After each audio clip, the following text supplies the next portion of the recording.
COVID-19 First Alert forecast. Certified most accurate since 2004. That's a pretty heartwarming story we saw, and the weather forecast warming as well, it looks like. It sure is, yeah, very warm for us for now, and then we're going to start to see that change in seasons. The transition to fall weather is going to come as we head through this week. We've been talking about this now for the past few days, and really no changes from what we can expect here as we head over the next 7 days. So for today, still very summer-like, highs in the mid-80s, lots of sunshine with that south to southeast wind around 5 to 10 miles per hour. It's already been a pretty mild start to the day for a lot of us, and we'll only warm up from there, but a nice beautiful day overall. But here we go, couple more summer-like days, 85 both today and tomorrow.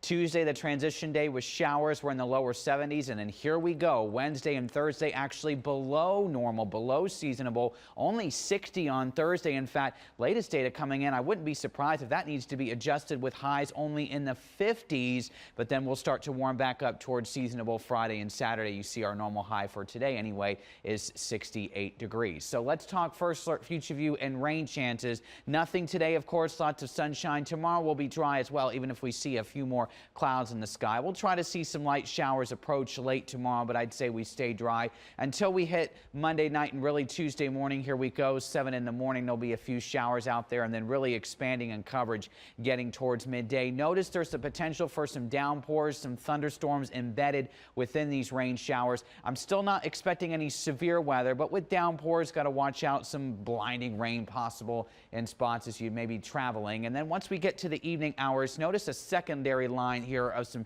showers and storms. That's the cold front itself as it moves through. So I do still expect all this rain to move out Tuesday night into early Wednesday. Really Tuesday, the only day we're going to be talking about some rain. In terms of our rain tracker, how much we're looking at, I'd say about 1/4 of an inch to 3/4 of an inch in general. But notice some locations can get a little bit higher than that or lower, just depending on if you're caught under some of those downpours or not. So I know we could use more rain than this, but at least it's something because this is our only rain chance out of the next 7 days. So at least does a little something to help alleviate the drought. All right, let's talk your first alert now to some of those temperatures Wednesday night into Thursday morning, because we have much colder air falling behind the front, and there is the potential away from the lake shore to see our first frost of the season. Now, because of lingering breezes and that warmer lake water, we'll likely see temperatures staying upper 30s, low even mid 40s along the lake shore. But you get further inland, 34 in Worcester, Ravenna, 35 in Medina, 36 in Akron. Those are candidates for some frost.